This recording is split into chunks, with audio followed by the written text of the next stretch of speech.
Good day guys! Isang papapalang araw at magandang buwan na naman sa ating lahat. Ayan, kamusta kayo dyan mga kaibigan, katropa, kapamilya, kakilala at na magiging makikilala natin. Ayan, kamusta kayo, kamusta? Ayan, namiss ko kayo guys. Ayan, for today's video we would like to share. And we uploaded new videos kasi namiss ko kayong lahat. Pasensya na kasi matagal-tagal di ko kayo na bigyan ng time kasi nga medyo na busy yung hectic yung schedule ni Tia Rams. Ayan, dito na naman nagbabalik si Tia Rams. Ayan, nandito kami pumunta sa isang paggawaan ng paa. Paggawaan ng paa. Kasi pinagawa niya yung paa niya kasi pinaputol niya yung mga kuko ng mga kailangan dapat ipaputol. Ipaputol ang dapat ipaputol.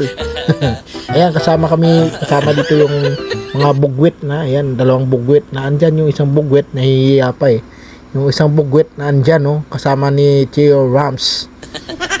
Ayan, yan. Thank you guys. Ayan. Yan lang muna update for content. Thank you very much.